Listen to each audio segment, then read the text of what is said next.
Assalamualaikum warahmatullahi wabarakatuh. Perkenalkan, kami dari kelompok yang beranggotakan 4 orang dengan saya sendiri Aurelia Wiridianti Wahyudin dan dengan NIM akhir 115. Lalu kemudian ada Kana Zahra dengan NIM akhir 296. Kemudian ada Eksitania Kaila Giska dengan NIM akhir 330 dan juga ada Sheviana Widiawati dengan NIM akhir 365. Yang pada kesempatan kali ini kami ingin mempresentasikan terkait dengan efektivitas pendekatan restoratif justice dalam penyelesaian perkara pidana anak ditinjau dari aspek pengembalian keadaan semula. Baik, sebelum kita masuk ke dalam materi, izinkanlah saya menjelaskan terkait dengan latar belakang kenapa kami memilih judul ini. Yang pertama ialah bahwa di dalam sistem peradilan pidana konvensional, penanganan perkara pidana anak cenderung berorientasi pada pembalasan dan penghukuman atau retributive justice.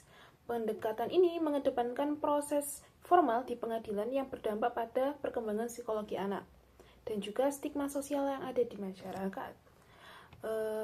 Yang pada akhirnya ini akan menjerumuskan anak ke dalam lingkaran kejahatan karena labeling yang telah diberikan oleh masyarakat tersebut. Kemudian dunia internasional menanggapi fenomena sosial ini dengan ada pada tahun 1986 dan UN Basic Principle of the Use of the Restorative Justice Programs in Criminal Matters atau yang disebut dengan resolusi ECOSOC pada tahun 2002 telah mendorong negara-negara anggota PBB untuk mengutamakan proses di luar pengadilan dalam penanganan perkara anak yang berkonflik dengan hukum.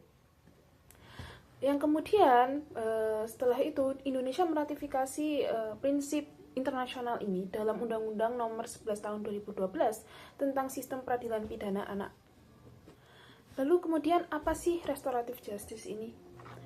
Yang pertama kali ingin saya jelaskan adalah bahwa aspek fundamental dari pendekatan restoratif justice ada pada aspek pengembalian keadaan semula atau restitutio in integrum. Pengembalian keadaan semula tidak hanya dinilai dari aspek material, melainkan juga mencakup pemulihan dari psikologis korban, pemulihan martabat, serta reintegrasi sosial. Bagaimana dia bisa kembali ke masyarakat. Dalam praktiknya, penerapan restoratif justice di Indonesia terus mengalami peningkatan. Data Kepolisian Negara Republik Indonesia menunjukkan lebih dari 21.000 perkara telah diselesaikan melalui upaya restoratif justice sepanjang tahun 2024. Selain itu, Kejaksaan Agung Republik Indonesia juga mencatat hampir 2.000 perkara berhasil diselesaikan melalui upaya restoratif justice ini.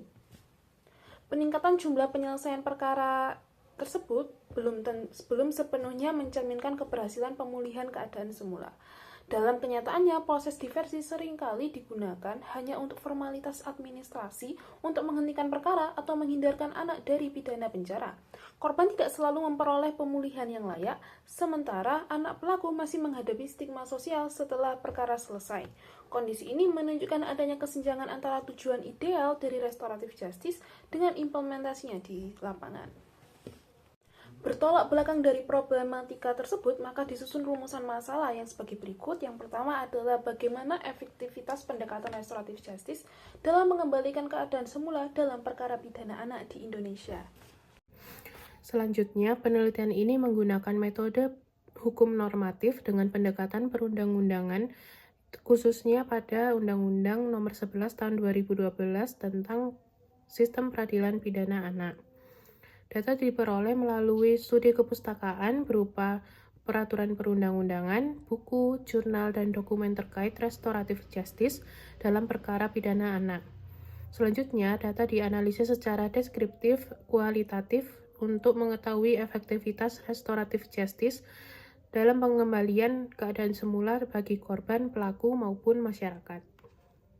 Berikutnya masuk ke pembahasan yaitu restoratif justice dalam peradilan pidana anak. Restoratif justice atau keadilan restoratif merupakan pendekatan dalam penyelesaian perkara pidana yang lebih menekankan pada pemulihan kerugian dan hubungan sosial yang rusak akibat tindak pidana daripada sekedar memberikan hukuman kepada pelaku.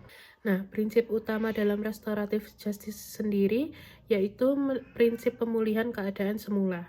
Prinsip ini menekankan bahwa penyelesaian perkara pidana harus diarahkan pada upaya memperbaiki kerugian atau dampak yang ditimbulkan akibat tindak pidana tersebut. Pemulihan yang dimaksud tidak hanya ditujukan pada korban, tetapi juga kepada anak pelaku agar dapat kembali berkembang secara normal tanpa stigma negatif dari masyarakat. Pemulihan tersebut dapat dilakukan melalui permintaan maaf, pemberian ganti kerugian, perdamaian antara para pihak, ataupun bentuk penyelesaian lain yang disepakati bersama. Dalam konteks peradilan pidana anak, penerapan restoratif justice menjadi sangat penting karena anak merupakan individu yang masih berada pada tahap pertumbuhan dan perkembangan. Anak yang berhadapan dengan hukum tidak bisa diperlakukan sama dengan seperti orang dewasa karena mereka masih memiliki peluang besar untuk memperbaiki diri. Pada hukum positif Indonesia, restoratif justice telah diatur secara tegas dalam Undang-Undang Nomor 11 Tahun 2012 tentang Sistem Peradilan Pidana Anak. Pada pasal 5 ayat 1, undang-undang tersebut menegaskan bahwa sistem peradilan pidana anak wajib mengutamakan pendekatan keadilan restoratif. Meskipun ada beberapa ketentuan, yaitu pelaku anak tersebut baru pertama kali melakukan tindak pidana, anak masih aktif bersekolah, serta tindak pidana yang dilakukan bukan merupakan tindak pidana yang berat. Penerapan restoratif justice ini dalam perkara pidana anak diwujudkan melalui mekanisme diversi, yaitu pengalihan penyelesaian perkara dari proses peradilan pidana formal ke proses di luar pengadilan. Diversi dilakukan dengan melibatkan pelaku anak, korban, keluarga kedua belah pihak, pembimbing kemasyarakatan, serta masyarakat untuk mencapai kesepakatan yang adil. Bentuk kesepakatan diversi sendiri dapat berupa perdamaian, pemberian ganti kerugian, pengembalian anak kepada orang tua, mengikuti program pendidikan atau pelatihan, maupun pelayanan masyarakat. Tetapi dalam praktiknya masih terdapat kesenjangan antara dasolen atau kondisi yang seharusnya menurut hukum dengan dasein atau kondisi yang terjadi di kenyataan atau di lapangan. Proses diversi seringkali lebih difokuskan pada upaya menghindari anak pelaku ini dari pidana penjara daripada mencapai tujuan pemulihan yang menyeluruh. Akibatnya, penyelesaian perkara terkadang hanya bersifat administratif melalui kesepakatan damai, sementara pemulihan sosial, psikologis, dan emosional korban maupun pelaku belum sepenuhnya terwujud. Kondisi ini menunjukkan bahwa meskipun restoratif justice telah memiliki landasan hukum yang kuat, efektivitas penerapannya masih memerlukan perbaikan agar tujuan pemulihan keadaan semula benar-benar dapat tercapai. Baik, di sini saya akan menjelaskan tentang efektivitas restoratif justice dalam perkara pidana anak. Restoratif justice merupakan paradigma baru dalam sistem peradilan pidana yang lebih menekankan pada pemulihan kerugian akibat dari tindak pidana dibandingkan dengan pemberian hukuman semata. Menurut ahli hukum Howard Zehr, restoratif justice adalah suatu proses yang melibatkan seluruh pihak yang terkait dalam suatu pelanggaran untuk bersama-sama mengidentifikasi kerugian yang timbul, kebutuhan yang harus dipenuhi, serta langkah-langkah yang diperlukan untuk mencapai pemulihan. Sejalan dengan itu, John Braithwaite juga menjelaskan bahwa restoratif justice merupakan proses yang mempertemukan semua pihak yang terlibat untuk menentukan cara terbaik dalam menangani akibat dari suatu pelanggaran dan dampaknya di masa depan. Konsep ini sebenarnya tidak asing bagi masyarakat Indonesia. Sejak dulu masyarakat Indonesia telah mengenal penyelesaian konflik melalui musyawarah dan perdamaian yang berlandaskan nilai-nilai adat dan kebiasaan masyarakat. Jadi restoratif justice ini dapat dikatakan sejalan dengan budaya hukum yang hidup di masyarakat Indonesia. Dalam konteks peradilan pidana anak, restoratif justice melibatkan 3 pihak utama, yakni pelaku, korban, dan masyarakat. Tujuan utamanya adalah memulihkan keadaan yang terganggu akibat tindak pidana, bukan sekadar memberikan pembalasan kepada pelaku. Anak sebagai pelaku juga dipandang sebagai individu yang masih membutuhkan pembinaan dan perlindungan agar dapat kembali berkembang secara baik di lingkungan masyarakat. Penerapan restoratif justice dalam pidana anak diwujudkan melalui mekanisme diversi. Pada pasal 1 angka 7 UU nomor 11 tahun 2012 tentang sistem peradilan pidana anak, diversi adalah pengalihan penyelesaian perkara anak dari proses peradilan pidana ke proses luar peradilan pidana. Melalui diversi, pelaku korban dipertemukan untuk mencari penyelesaian yang disepakati bersama. Apabila kesepakatan sudah tercapai, maka anak dapat menjalani pembinaan, rehabilitasi atau bentuk penyelesaian lain tanpa harus melalui proses peradilan formal. Kesepakatan diversi berupa perdamaian dengan atau tanpa ganti kerugian, pengembalian anak kepada orang tua atau wali, mengikuti pendidikan atau pelatihan di lembaga tertentu, maupun melakukan pelayanan masyarakat. Namun, jika diversi tidak berhasil, maka perkara akan tetap dilanjut ke proses peradilan pidana anak sesuai dengan ketentuan yang berlaku. Dalam pelaksanaannya, terdapat 3 program diversi. Pertama, pengendalian sosial, yakni penyerahan pelaku kepada pengawasan masyarakat berdasarkan kesepakatan yang telah dibuat. Yang kedua, pelayanan sosial, yakni keterlibatan masyarakat dalam melakukan pembinaan, pengawasan, dan pemberian bantuan kepada pelaku serta keluarganya. Yang ketiga, pendekatan restoratif justice melalui perundingan, yakni proses musyawarah yang bertujuan menciptakan kesepakatan yang adil, memulihkan hubungan antara korban dan juga pelaku, serta mengatasi dampak yang ditimbulkan oleh tindak pidana. Baik, selanjutnya saya akan menjelaskan mengenai faktor penghambat dari restoratif justice. Yang pertama yaitu ada paradigma masyarakat terhadap anak yang telah melakukan kejahatan, di mana di dalam kenyataannya, di dalam praktiknya, masyarakat itu masih cenderung memberikan stigma negatif kepada anak pelaku kejahatan. Anak seringkali dianggap sebagai penjahat sehingga sulit untuk diterima kembali di lingkungan sosialnya. Meski dalam perkara itu telah diselesaikan melalui proses diversi atau perdamaian. Padahal tujuan utama dari restoratif justice ini bukan hanya menyelesaikan perkara secara hukum, tapi juga mengembalikan kondisi sosial dan psikologis anak agar dapat kembali hidup secara normal di masyarakat.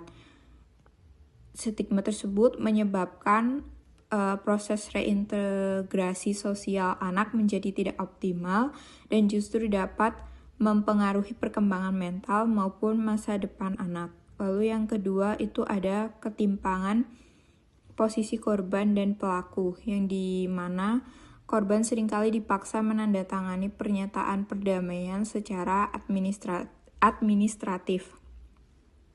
Dalam beberapa kasus itu, korban atau keluarga korban seringkali berada pada posisi yang lebih lemah, sehingga perdamaian yang dilakukan tidak sepenuhnya lahir dari kesepakatan yang adil. Tidak jarang juga korban itu dipaksa atau ditekan untuk menandatangani pernyataan perdamaian hanya demi untuk memenuhi syarat administrasi dari diversi itu. Lalu akibatnya, proses restoratif justice ini hanya menjadi formalitas penyelesaian perkara tanpa benar-benar memberikan pemulihan terhadap korban. Kondisi ini menunjukkan bahwa pelaksanaan diversi terkadang lebih berorientasi pada penghentian proses pidana daripada pemulihan keadaan semula sebagaimana tujuan dari restoratif justice itu.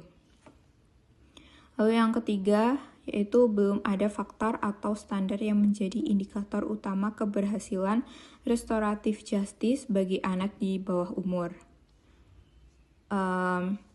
Sampai saat ini, keberhasilan diversi seringkali hanya diukur dari tercapainya perdamaian atau diberhentikannya proses pidana. Padahal keberhasilan dari restoratif justice itu sendiri seharusnya tidak hanya dilihat dari aspek administrasi, tetapi juga dari sejauh mana korban itu memperoleh pemulihan, anak pelaku menyadari kesalahannya, serta hubungan sosial antara para pihak dari pelaku dan korban itu dapat kembali membaik. Lalu tidak hanya adanya standar yang jelas menyebabkan penerapan restoratif justice ini berbeda-beda di setiap daerahnya maupun dari aparat penegak hukumnya. Akibatnya, aktivitas pendekatan ini dapat mengembalikan keadaan semula menjadi sulit diukur secara konkret. Lalu yang terakhir yaitu keempat, keterbatasan sumber daya dan fasilitas pendukung sosial yang masih minim bagi korban maupun pelaku.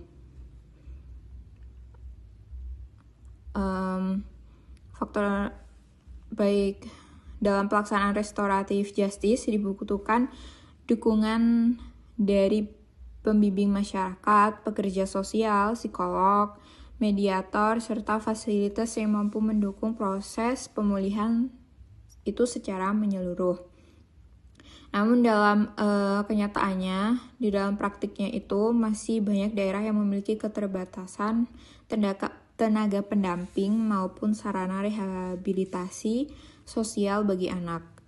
Ya, itu menyebabkan proses diversi seringkali hanya berhenti pada kesepakatan damai tanpa adanya pendampingan lanjutan terhadap kondisi psikologis korban maupun kondisi psikologis pelaku. Padahal pendampingan tersebut sangat penting agar tujuan restoratif justice itu dapat memulihkan keadaan semula dan benar-benar dapat tercapai. Berdasarkan dari berbagai 4 faktor ini, dapat dipahami bahwa hambatan restoratif justice itu dalam perkara pidana anak tidak hanya berasal dari aturan hukum, tetapi juga dipengaruhi oleh budaya masyarakat, ketidakseimbangan posisi para pihak, belum adanya standar keberhasilan yang jelas, serta keterbatasan fasilitas pendukung, sehingga diperlukan peningkatan pemahaman masyarakat, penguatan perlindungan terhadap korban, penyusunan indikator keberhasilan restoratif justice, serta penyediaan fasilitas sosial yang memadai agar tujuan pemulihan keadaan semula dalam sistem peradilan pidana anak itu dapat benar-benar terwujud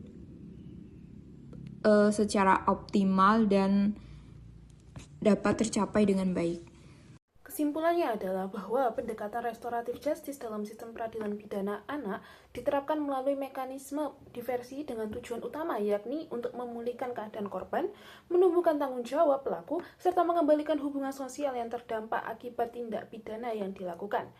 Di lapangan, pendekatan ini memberikan manfaat karena mampu mencegah anak dari dampak negatif proses pemidanaan formal seperti stigmatisasi, labeling, prisionisasi, dan gangguan perkembangan psikologi. Selain itu, penyelesaian melalui musyawarah juga menciptakan proses yang lebih humanis dibandingkan dengan penyelesaian melalui jalur peradilan biasa. Namun efektivitas restoratif justice dalam mengembalikan keadaan semula masih belum sepenuhnya tercapai. Hal ini dapat dilihat pada pelaksanaannya yang masih ditemukan korban yang masih belum memperoleh pemulihan secara nyata. Sementara anak pelaku juga tetap menghadapi stigma sosial di masyarakat. Hambatan lain seperti paradigma masyarakat, ketimpangan posisi korban dan pelaku, belum adanya indikator keberhasilan jelas, serta keterbatasan fasilitas pendukung menunjukkan bahwa masih terdapat perbedaan antara tujuan ideal restoratif justice dengan penerapannya di lapangan. Sekian dari kami. Terima kasih. Wassalamualaikum warahmatullahi wabarakatuh.